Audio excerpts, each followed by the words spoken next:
नमस्कार सर, बहुत बहुत स्वागत है आपका। नमस्कार अंजू जी, दर्शकों को भी नमस्कार। सर, बड़े दिन के बाद आपसे बात हो रही है और इस बीच बहुत कुछ हो गया है केजरीवाल के साथ। आपके साथ जब मेरा पिछला वार्ता हुआ था उस वक्त आपने कहा था कि कम अक्टूबर बहुत कुछ होगा आम आदमी पार्टी सरकार में, और अब आप देखिए संजय सिंह भी अंदर चले गए शराब घोटाले में। केजरीवाल के ऊपर भी बादल मंडरा रहे हैं। हाँ, मैंने कहा था कि सितंबर खत्म होने दीजिए। सितंबर के बाद मौसम बदलेगा। तो केजरीवाल का कुछ ज्यादा उस मौसम बदलने से प्रभावित हुआ। मौसम पूरे देश का बदल रहा, आप देखिए पूरे क्या हालात है। और ये अभी अक्टूबर खत्म होते होते बहुत ज्यादा आपको परिवर्तन नजर आएगा। केजरीवाल का शुरुआत हुई थी जितेंद्र सिंह, जो इसका कानून मंत्री सबसे पहले जेल गया था। और अब संजय सिंह तक एक लंबी कतार है, कम से कम दर्जन भर तो इसके बड़े नेता हैं जो बाकायदे जेल में आराम कर रहे हैं। और अब जो है, परसों नरसों मैंने देख रहा था इसका वीडियो, जब ये संजय सिंह के जेल जाने के बाद आके बोल रहा था, तो अंजू जी मैंने पहली बार केजरीवाल को इतना घबराया हुआ, इतना लड़खड़ाया हुआ और अंदर से इतना टूटा हुआ नहीं था। ये बेशर्मी के साथ जब आके झूठ बोलता था, तो इतने कॉन्फिडेंस के साथ झूठ बोलता था कि लोगों को जो अनजान आदमी हो, जिसकी ज्यादा राजनीति में रुचि ना हो, वो सोचता था कि सच ही बोल रहा है। लेकिन उस दिन जब ये बोल रहा था, तो लग रहा था कि ये अंदर से घबराया हुआ, अंदर से हिल चुका है ये। तो इसको भी अपनी जेल बिल्कुल सामने नजर आ रही कि कब इसका बुलवा आ जाएगा ये तय नहीं है। हो सकता है दिवाली इसकी जेल में ही गुजरे। सर, दशहरा तो सिसोदिया और संजय सिंह दोनों मिलकर मना रहे हैं अब, क्योंकि 27 अक्टूबर तक तो वैसे ही कस्टडी मिली हुई है, न्यायिक हिरासत में चला गया संजय सिंह। अंदर विजय नायर भी मौजूद है। तो मुझे तो लग रहा है कि संजय सिंह की नींद आज केजरीवाल की नींद आजकल इसलिए उड़ी होगी कि तीनों अंदर कोई खिचड़ी तो नहीं पका रहे अब शराब घोटाले में उसको फंसाने के लिए। नहीं नहीं, जाहिर सी बात है। देखिए सत्येंद्र जैन ये आदमी यूज एंड थ्रो आदमी, किसी अपने साथियों को, जो साथी कहना तो गलत है, जो इसको अपना साथी समझते थे, उनको एक कंडोम की तरह इसने इस्तेमाल किया, कंडोम की तरह इस्तेमाल किया। बड़ी लंबी लिस्ट है इसकी। अंजू जी, इसका एक पुराना इतिहास लोग नहीं जानते। जब इसने अन्ना वाला नाटक नहीं शुरू किया था और अन्ना वाली नौटंकी नहीं शुरू की थी, तो इसके सबसे करीबी मित्रों में कौन था? इसके सबसे करीबी मित्रों में संदीप दीक्षित था, शीला दीक्षित के सुपुत्र। और वो भी एनजीओ चलाते थे, ये भी एनजीओ चलाता था, एक एनजीओ गैंग बना हुआ था। तो ये संदीप दीक्षित का, ये समझिए, बड़ा करीबी साथी था, या संदीप दीक्षित इसके बड़े करीबी साथी थे। तो ये जानबूझ के, ये बड़ा शातिर आदमी है, क्योंकि उस समय शीला दीक्षित मुख्यमंत्री थी दिल्ली की। और शीला दीक्षित ऐसी मुख्यमंत्री दिल्ली को नहीं मिली। चाहे आप उनके उनके काम की बात कर लीजिए या उनकी राजनीतिक ताकत की बात कर लीजिए, बहुत पावरफुल, पॉलिटिकली बहुत पावरफुल लेडी थी वो। मेरे ख्याल से दिल्ली ऐसे छोटे से राज्य की मुख्यमंत्री होने के बावजूद उत्तर प्रदेश में उनका बहुत बढ़िया प्रभाव था, बहुत अच्छा प्रभाव था। एक बार वो कन्नौज से यहाँ से सांसद भी हुई थी। तो वो कांग्रेस के अंदर एक बड़ी हैसियत रखती थी। वो ये नहीं था कि दिल्ली की छोटी सी राज्य की मुख्यमंत्री है। कांग्रेस के अंदर उनकी एक बड़ी वकत थी। और उसके नाते इसने संदीप दीक्षित को अपने जाल में फंसाया था, ताकि इसको, जो उस समय केंद्र में कांग्रेस की सरकार, दिल्ली में शीला दीक्षित की सरकार, तो इसको अपने आप की, अपने आगे बढ़ने के लिए इसको संरक्षण चाहिए था सत्ता का। तो इसने संदीप दीक्षित को, वो इसके बहुत क्लोज लोगों में रहे 2011 से पहले। 2011 के बाद तो उनकी माँ को ही गाली देने लगा, तो तब उनकी आंखों से पट्टी खुली, लेकिन तब तक बहुत देर हो चुकी थी। वो उसी संदीप दीक्षित के जरिए अरुणा राय, जो एनएसी की मेंबर थी, आपके सोनिया गांधी ने जिसको बनाया था, तो अरुणा राय के जरिए ये इसने बड़े लोगों से घुसपैठ बनाई। और मैं शुरू से कहता आया हूँ, 2011 में जो लोग मुझसे जुड़े हैं फेसबुक में, मैं तब भी लिखता था कि ये जो अन्ना आंदोलन है, पूरी नौटंकी है, ये कांग्रेस के द्वारा स्पॉन्सर की ही हुई है। क्योंकि एक तो संदीप दीक्षित का दोस्त, दूसरे अरुणा राय का ये बड़ा वफादार चाकर था, जैसे कहते हैं नौकर। वो इसका एक गुर्गा, वो योगेंद्र यादव बैठे ही हुआ था एनएसी में।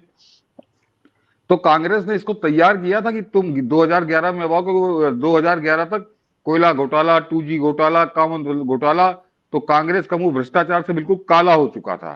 तो कांग्रेस ने सोचा कि हम तो अब साफ नहीं हो सकते, हम तो सफाई दे नहीं पाएंगे, इतने नंगे हो गए हैं इस राजनीति की मंडी में। तो इसको उतारो, ताकि ये हमारे साथ साथ ये भाजपा को भी वैसे ही कर दे कि जैसे कांग्रेस का मुंह काला है, वैसे ही भाजपा का मुंह काला है। तो हम दोनों बराबर के प्लेटफॉर्म पे आ जाएंगे। तो इसको उतारा गया था और बड़े शातिर तरीके से इसने वही काम करना शुरू किया था। बाद में इसको जितनी इसकी औकात नहीं थी, एक नौकर था अरुणा राय का, जिससे साफ साफ कहूं, और वो चमचागिरी करता था संदीप दीक्षित की। उसको जब देखा इसने कि मेरे साथ इतनी भीड़ है, तो इसने फिर रंग बदला अपना। तो इसने संदीप दीक्षित को भी लात मारी, अरुणा राय को भी ठिकाना दिखाया, ये खुद नेता हो गया। और उसके बाद इसने सबसे पहले 2012 में जब इसने राजनीतिक पार्टी बनाई, तो लात तो इसने अन्ना को भी उसी दिन मार दी थी। तो ये आदमी कंडोम की तरह इस्तेमाल करता है, उसके बाद वो फेंक देता है कि अब जाओ तुम किसी काम के नहीं हो। फिर एक लंबी लिस्ट है कि वो प्रशांत भूषण, किरण बेदी, इस तरह के लोग, कुमार विश्वास, ये सबको इस्तेमाल करता हुआ चला गया। उसने अपने साथ बड़े मूर्ख टाइप के लोग, जिनकी कोई जनता में पकड़ नहीं थी, और ना ही वो बड़े राजनीतिक रूप से बड़े शातिर लोग थे, केवल वो मुंह बड़बूले टाइप के। तो इसमें संजय सिंह था, वो सिसोदिया था, वो सत्येंद्र जैन था, जितेंद्र, इनकी दिल्ली के अंदर कोई हैसियत नहीं है, जनता के बीच इनकी कोई पहचान नहीं है। इनके जरिए उसने अपना उल्लू सीधा किया और एक एक करके इनको सबको भी निपटाता चला गया। उसने सबसे ज्यादा सिसोदिया, उसको खतरा लगने लगा था, क्योंकि ये साय की तरह उनके साथ रहता था। तो कह रहे अभी ये डिप्टी चीफ मिनिस्टर, और मैं शायद आपके कार्यक्रम में बोला था, मनीष जी के कार्यक्रम में बोला था, कि जिस दिन संजय सिंह पकड़ा गया है, संजय जी के छापा वगैरह पड़ा था, गिरफ्तार हुआ है, तो उस दिन जब ये मीडिया के सामने आया था, तो इसके बगल में इसकी पत्नी खड़ी थी। अगर आप गौर करिए, सुनीता केजरीवाल, जिसको पिछले 9 साल में कभी किसी ने नहीं देखा होगा इसके बाइट देते समय, लेकिन संजय तो क्यों खड़ी थी? तो मैंने कहा था कि ये दूसरा लालू पैदा हुआ, इसके कर्म तो लालू की तरह है, ये भ्रष्टाचारी तो लालू से ज्यादा बड़ा है। अब ये लालू का एक और हथकंडा अपनाने जा रहा है, कि ये जैसे लालू ने जेल जाने के बाद राबड़ी देवी को मुख्यमंत्री बना दिया था, वैसे ही केजरीवाल अब ये तैयारी कर रहा है। इसको मालूम है कि मेरा जेल जाना निश्चित है, केवल बात है कि समय की बात है, कि 1 हफ्ते में जाता हूं या 1 महीने में जाऊंगा। तो जेल जाने के बाद ये अपनी पत्नी को मुख्यमंत्री कुर्सी पे बैठाने की तैयारी ये कर रहा है। उसके बाद में उसको जो बात हम लोगों ने कही थी, उसके बाद उन्होंने फॉलो किया, न्यूज चैनलों ने भी कुछ ने चलाया इसको। लेकिन ये समझिए कि कितना धूर्त है कि इसकी पत्नी तब तक मुख्यमंत्री की कुर्सी पे नहीं बैठ सकती थी जब तक सिसोदिया बाहर होता। तो इसने उसको पहले से, इसने सिसोदिया को भी बहुत तरीके से अंदर कर दिया। सिसोदिया पिछले 6 महीने से जेल काट रहा है, थोड़ा बोड़ा नहीं है। और संजय, अब बचा संजय सिंह, तो उसको भी इसने कर दिया। तो ये एक एक करके इस्तेमाल करता है लोगों को और छोड़ता चला जाता है।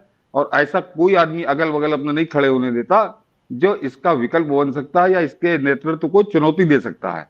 तो वो इसने किया। सर, लेकिन आप ये समझाइए कि सिसोदिया ने पहली बार अपना मुंह खोला है सुप्रीम कोर्ट में, जहां पर ये कहा कि विजय नायर तो मुझे रिपोर्ट ही नहीं करता था, वो तो आतिशी मार्लेना को रिपोर्ट करता था, सौरभ को रिपोर्ट करता था। और वो बार बार कोर्ट में ये भी कहता रहा है कि ये सामूहिक तौर पर डिसीजन लिया गया था शराब घोटाले वाला, आबकारी पॉलिसी वाला। तो आपको लगता है कि अब वो वक्त आ गया है जब सीधे सीधे कटघरे में केजरीवाल खड़े होने वाले? हाँ हाँ जी, देखिए होता क्या है कि जब अभी 6 महीने जेल में गुजरे हैं, और उसको कुछ दिन तो, अब तो खैर थोड़ा बाहर है, लेकिन तब तक सत्येंद्र जैन भी था जेल में जब ये जेल पहुंचा था। तो जेल में बड़ा एकांत में विचार मंथन किया होगा, ये तो बड़ा इंसाइडर रहा है। तब इसकी समझ में आएगा कि मैं भी इस्तेमाल हो गया, इसके केजरीवाल ने मुझको भी इस्तेमाल कर दिया। सत्येंद्र जैन तो साल 1.5 साल से समझिए जेल में है, कि ये किस तरह से। तब इसको कुमार विश्वास दर्शकों को एक और याद दिला दूं कि कुमार विश्वास से केजरीवाल का कोई लेना देना नहीं था। कुमार विश्वास बचपने का दोस्त है इस मनीष सिसोदिया का, और कुमार विश्वास को केजरी गैंग में लेके आने वाला मनीष सिसोदिया था। और बाद में कैसे संबंध खराब हुए उसको इशारों में कई बार कुमार विश्वास बता चुका है। एक ही गांव के हैं ये लोग, एक ही साथ पढ़े हैं। उसके बाद ये आया, तब उस समय तो इसके सत्ता का नशा चढ़ा था, केजरी का रंग चढ़ा हुआ था। तो इसने उस दशकों बचपन की दोस्ती को भी किनारे कर दिया था। लेकिन अब जब ये अकेले बैठा होगा जेल में, तब इसकी समझ में आएगा कि ये हुआ क्या, कि किस तरह से इसको सब अन्ना से लेके अभी तक सब याद आया होगा।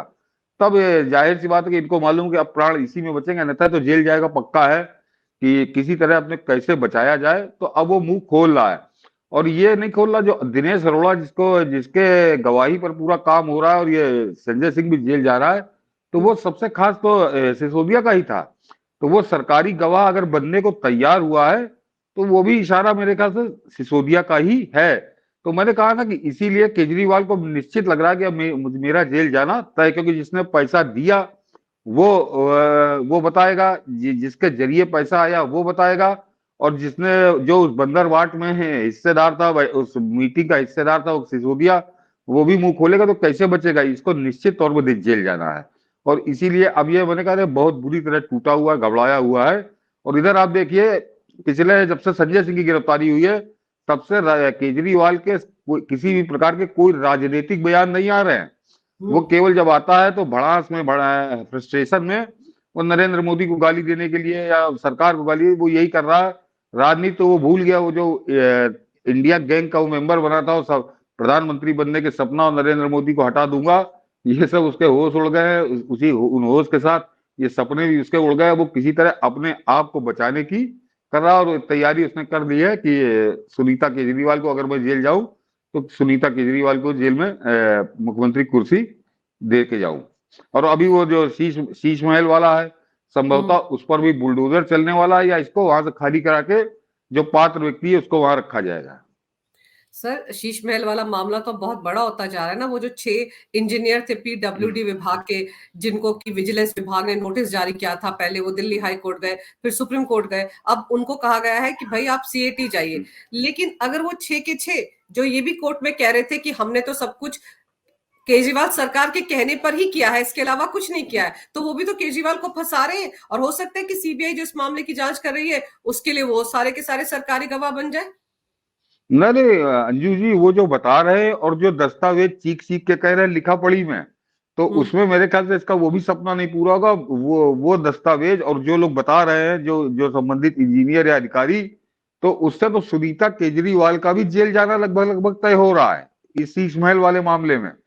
क्योंकि उसमें कई जगह जिक्र आया है, इन्होंने अपने बयानों में बताया और दस्तावेजों में लिखा पड़ा है जो आदेश में, कि मैडम मैडम चीफ मिनिस्टर, ये मैडम चीफ मिनिस्टर कौन थी? ये मैडम चीफ मिनिस्टर कौन थी? ये जवाब उन अधिकारियों को देना पड़ेगा और बताना पड़ेगा। तो वो पूरी सुनीता केजरीवाल किस हैसियत से आदेश दे रही थी कि करोड़ों की खरीदारी उस मकान के लिए हो रही थी? तो अगर वो मामला जब अदालत में पहुंचेगा और ये मैडम चीफ मिनिस्टर के बारे में बात होगी, तो मैडम चीफ मिनिस्टर तो स्वतः अपराधी घोषित हो जाएंगी उस भ्रष्टाचार में, उस 50-60 करोड़ की लूट के मामले में। और बता रहे हैं कि 50, शुरू में 50 करोड़ आया था, उसका जो अब ऑडिट हो रहा है तो वो रकम 70-80 करोड़ रुपए करीब हो रही है। तो वो 70-80 करोड़ रुपए जो दिल्ली की जनता के थे, वो कैसे लुटा दिए गए, तो उस लूट में वो मैडम चीफ मिनिस्टर भी नपेंगी। तो हो सकता है मियां बीबी दोनों जेल जाओ। सर, तो मियां बीवी दोनों जेल जा रहे हैं क्या? इसीलिए अरविंद केजरीवाल की सरकार की तरफ से कोर्ट में एक याचिका लगाई गई है कि जो पति जेल के अंदर है, उनको अपनी पत्नियों से मिलने के लिए एकांत में जगह दी जाए, ये गुहार लगाई जा रही है। ऐसी एक याचिका, उनका कहना है कि ऐसा प्रस्ताव एक गृह मंत्रालय को भेजा गया है और दिल्ली हाई कोर्ट में भी याचिका डाली गई है। नहीं, किस लिए एकांत में मिलने दिया जाए? क्यों? जब से अंग्रेजों के समय से है कि जब से बंदी होता है जेल के अंदर कैदी, तो उससे परिवार वाले मिलते हैं, एक घंटे 2 घंटे मिलते हैं, लेकिन उनका एक सार्वजनिक प्लेटफॉर्म होता है, सब लोग मिलते हैं। ये अंग्रेजों ने भी किया था। ये एकांत में मिलने की क्या कौन सी जरूरत पूरी है? सीधे सीधे एक तरह से कह रहा है कि वो उनकी सेक्स की जरूरत पूरी कराना चाहता है। और ये अंजू जी, इसकी ये मांग, इसकी तरफ से जो याचिका लगाई गई है या जो इसकी तरफ से प्रस्ताव रखा गया है, तो ये समझिए कि ये कैसा गिरोह है, अपराधियों का गिरोह है। इनकी मानसिकता अपराधी की है कि इनके कर्म देखिए, इनके कर्म देखिए। पहले इन्होंने कहा कि एक बोतल शराब के साथ दूसरी बोतल फ्री। ये स्कीम चलाने वाली हिंदुस्तान की अकेली सरकार, किसी सरकार ने घोषणा नहीं की कि एक बोतल की शराब, तो पहले इसने कहा शराब फ्री। अब उसके बाद ये कह रहा है कि जेल के अंदर पत्नियों को एकांत दिया जाए, यानी सीधे सीधे सेक्स क्लब खोलना चाहता है, नाइट क्लब खोलना चाहता है, कि क्या ऑर्गी क्लब को खोलना चाहता है। जो दर्शक अंग्रेजी में समझते होंगे इस बात को कि ये क्या करना चाहता है। तो ये, क्योंकि तिहाड़ जेल में खाली मनीष सिसोदिया और सत्येंद्र जैन नहीं बंद है, तिहाड़ जेल में कम से कम 10,000 कैदी बंद है। तो ये 10,000 कैदियों को उनकी पत्नियों के साथ एकांत देने की बात कर रहा है। तो तिहाड़ जेल जो है, तिहाड़ जेल तो एक सेक्स क्लब हो जाएगा। जैसे अगर आपको ध्यान हो कि इस अध्यात्म की आड़ में और दर्शन की आड़ में, फिलॉसफी की आड़ में एक वो रजनीश चलाता था, एक सेक्स क्लब ही चलाता था वो आदमी, जिस पुणे का कम्यून उसका मशहूर हो गया था। मेरे कुछ मित्र हैं जो वहां होकर आए हैं, तो जिनको जिनको आपत्ति हो, तो मैं बता रहा हूँ कि मैं आंखों देखी एक बता सुनी है मैंने कुछ बड़े मेरे करीबी मित्र जो वहां 2-2 3-3 दिन रहकर आए थे पुणे में। तो वो रजनीश ने आश्रम के नाम पे एक सेक्स क्लब चलाता था, सेक्स ट्रेड करता था वो आदमी। वैसे ही ये 10,000 कैदियों को पत्नी उपलब्ध कराने की बात कर रहा है, एकांत। तो सबसे पहली बात तो यह है कि इसका मतलब वहां 10,000 कमरे बनवाने पड़ेंगे, क्योंकि अगर एक दिन में एक की बात करेगा तो फिर तो 4-5 साल का, मतलब 10 साल बाद भी नंबर नहीं आएगा। 10 साल में तो 3 ही 3,500 दिन होते हैं, तो इतना इंतजार तो करेगा नहीं जैसी ये जरूरत बता रहा है। तो हर बैरक के साथ इसको कमरे बनवाए, तो 10,000 पहले कमरे बनवाए केजरीवाल। क्यों? क्योंकि यहाँ पर वो कैदियों को जो हत्यारे, बलात्कारी, लुटेरे, डकैत, भ्रष्टाचारी बन रहे हैं, उनको एकांत उपलब्ध कराना होगा पत्नियों के साथ। तो इस आदमी को शर्म नहीं आई ये कहते हुए? ये कह क्या रहा है, एक राज्य का मुख्यमंत्री, और ये वो मुख्यमंत्री है जो दुनिया के ज्ञान, दुनिया के सिद्धांत, दुनिया के आदर्श बखान कर 2011 में रामलीला मैदान में क्या बातें करता था।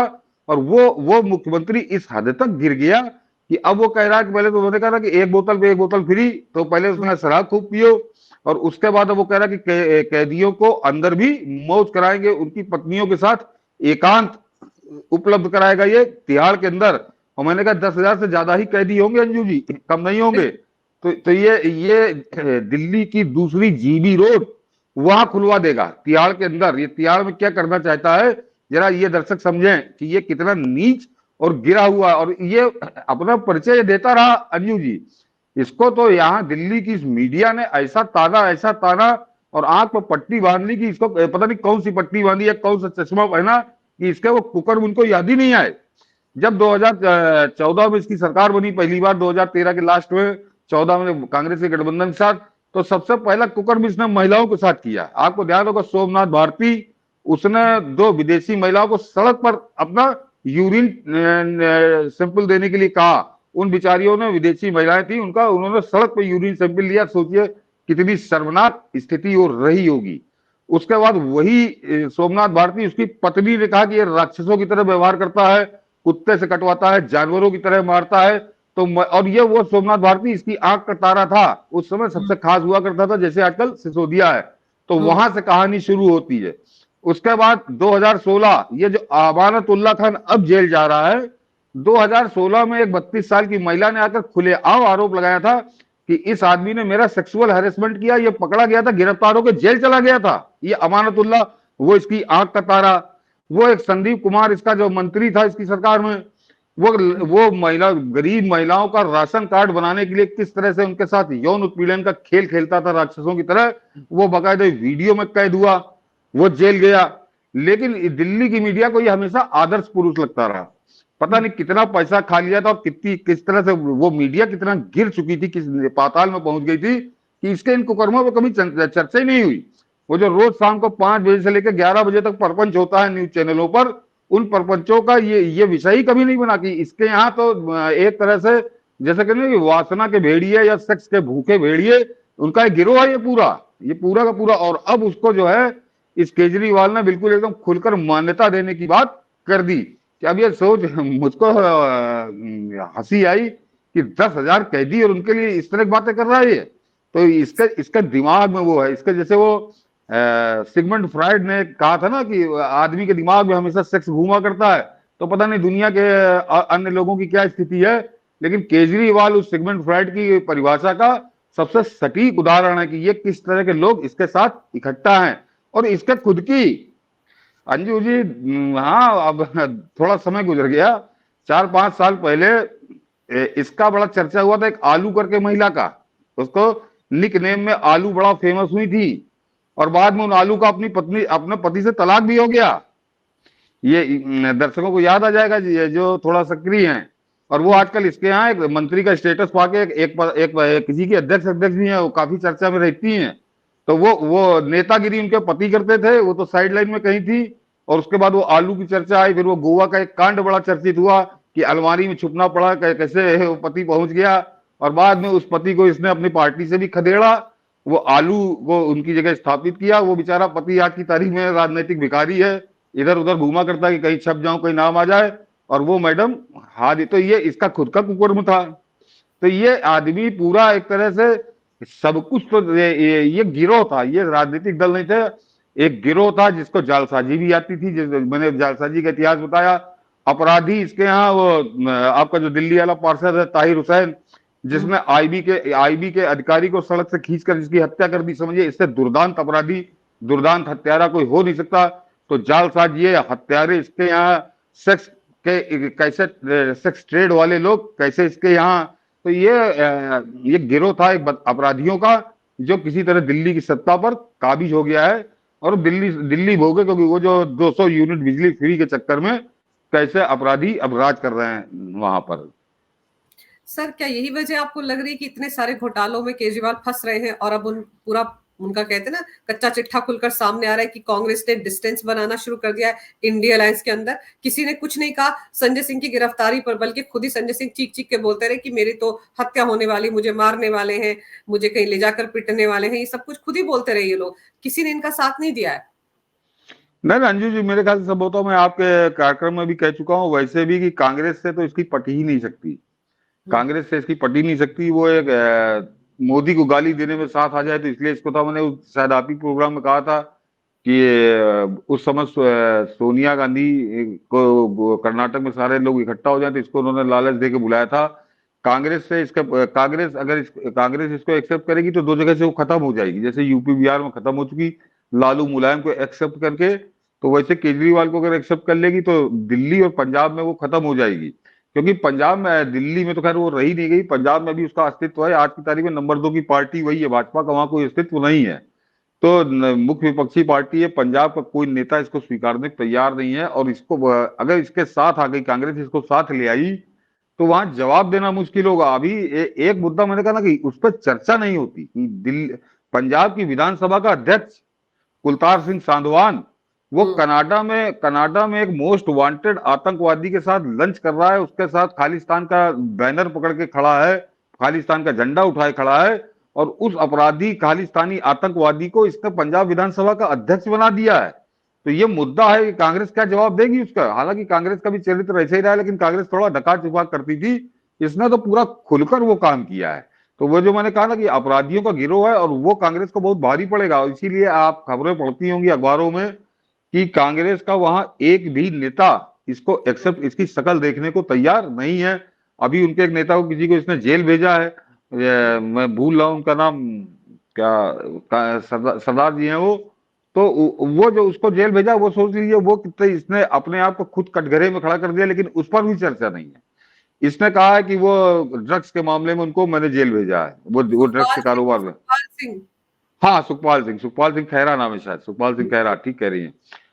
तो ये जब उसको जेल भेजा तो ये खुद अब कटघरे में खड़ा हो गया, क्योंकि सुखपाल सिंह खैरा को जिस मामले में इसने जेल भेजा है, वो मामला 2015 में दर्ज हुआ था उसके खिलाफ। और 2015 में जब वो दर्ज हुआ, उसके खिलाफ एफआईआर हुई, शायद पकड़ा भी गया था। उसके बाद 2017 में इसने आम आदमी पार्टी में अपना शामिल कराया, उसको शामिल कराया, टिकट देकर चुनाव लड़ाया, और चुनाव के बाद क्योंकि इसकी पार्टी मुख्य विपक्षी पार्टी थी, तो नेता विपक्ष वही सुखपाल सिंह खैरा को बनाया 2017 में।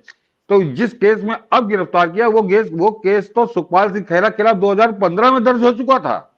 तब इसको नहीं समझ में आया कि ये आदमी ड्रग तस्कर है या स्मगलिंग करता है, देश के लिए घातक है। तब इसने बेशर्मी के साथ, तो जब ये सुखपाल सिंह खैरा के उस केस की दुहाई देता है, तो कांग्रेस से पहले इसको जवाब देना चाहिए कि एक ड्रग तस्कर को इसने पंजाब में नेता विपक्ष की कुर्सी क्यों सौंपी थी। और तो अब आप सोच लीजिए, मैंने जो बात मैं शुरू से डिबेट में मैंने शुरू में अभी लगातार कह रहा हूं कि ये मानसिक अपराधी है, ये आदमी मानसिक अपराधी है, कि ये नेता विपक्ष के जब इसको बनाने का मौका मिलता है तो ये एक ड्रग तस्कर को बनाता है। इसी की सरकार के द्वारा कहा गया है कि सुखपाल सिंह खैरा ड्रग तस्कर है, तो उसको इसने नेता विपक्ष बनाया। जब इसके बाद सत्ता आई तो खालिस्तानी आतंकवादियों के एक हमदर्द हमसाथी को इसने विधानसभा अध्यक्ष की कुर्सी सौंप दी। तो इससे ज्यादा उदाहरण क्या हो सकता है कि एक नरेंद्र मोदी ने कहा था अराजकतावादी नहीं, ये अपराधवादी इस देश में चलता था ना कि समाजवादी हैं, समाजवादी नहीं, ये अपराधवादी एक इसने नई स्ट्रीम राजनीति के अंदर शुरू की है। तो और उसके उदाहरण ये लगातार देता चला जा रहा है। इस आदमी से जितनी जल्दी पिंड छूटे, और मेरे ख्याल से जिस हिसाब से ईडी और सीबीआई सक्रिय हैं, वो जल्दी ही पिंड छुटाएंगी इससे। सर संजय सिंह कितनी जल्दी बाहर आते देखते हैं आपको? नहीं, संजय सिंह बाहर नहीं आना। देखिए, संजय सिंह तो आप पिछले उदाहरण देख लीजिए कि सत्येंद्र जैन को 1.5 साल से जेल में है। अभी वो जो बाहर आया तो कोई छूटा नहीं है या उसको जमानत नहीं मिली है, वो स्वास्थ्य कारण बता के आया है, उसको उसको बाहर भेजा गया है। ऐसा नहीं कि उसको कोई जमानत देकर बाहर कर दिया। वो अभी क्योंकि हेल्थ का उसने बता दिया तो उसको बाहर है, अन्यथा वो कायदे से तो अगर तकनीकी रूप से गौर करिए तो वो अभी भी जेल में ही है। वो बस ये है कि जेल वो बाहर काट रहा है। सिसोदिया 6 महीने से जेल में है और संजय सिंह को 5 दिन की रिमांड पर लेने के बाद जब ईडी ने दोबारा रिमांड मांगी तो 3 दिन की रिमांड फिर दी गई और वो रिमांड पूरी होने के बाद इसको छोड़ा नहीं गया। इसके बाद इसको 14 दिन के लिए जेल भेज दिया गया। तो संजय सिंह की तो दिवाली निश्चित तौर पे तिहाड़ में ही मनेगी। मेरे ख्याल से संभवतः इसीलिए केजरीवाल प्रयास कर रहा है कि पत्नी के साथ एकांत मिल जाए ताकि दिवाली भी ये वहीं पे मनावे तिहाड़ के अंदर। तो दिवाली से पहले ये व्यवस्था करने की कोशिश करेगा और अगर नहीं हो पाएगी तो जैसे सुकेश रंजन के लिए करता था सुकेश वैसे ही चंद्रशेखर, सुकेश अरे चंद्रशेखर। हाँ वो सुकेश चंद्रशेखर के लिए करता था, वैसे कुछ उसके लिए भी व्यवस्था उसके सिसोदिया के लिए तो ये आदमी कर ही देगा। तो ये बहुत गजब का धूर्त व्यक्ति है, क्या कहा जाए इसके लिए। सर, लेकिन मुझे आपके वो वर्ड याद है कि कम अक्टूबर और अब अक्टूबर आधा गुजर गया है, तो देखते हैं कि आम आदमी पार्टी में जो सर्वे सर्वा है केजरीवाल, वो इतने सारे घोटालों में से खुद को कैसे बचाते हैं। कम से कम शीश महल तो ऐसा घोटाला है जिसके सीधे सीधे तार इनके साथ जुड़े हैं। उसमें तो ये भी नहीं कह सकते सिसोदिया ने किया, मैंने फाइल पर साइन नहीं किए और मैंने तो कुछ किया ही नहीं, मुझे तो पता ही नहीं, क्योंकि खुद उस महल में रह रहे हैं। तो मुझे लग रहा है कि आप सही कह रहे हैं कि बहुत जल्द उनके इर्द गिर्द ईडी और सीबीआई का ऐसा शिकंजा कसेगा कि उनसे पिंड हाँ छूटेगा दिल्ली वालों का, शायद ऐसा लग रहा है। आपने इस मामले पर विस्तार से जानकारी दी सतीश जी, मेरे लिए वक्त निकाला, उसके लिए सर आपका बहुत बहुत धन्यवाद। नमस्कार। भारत माता, नमस्कार। वंदे भारत मातरम। माता की जय, वंदे मातरम।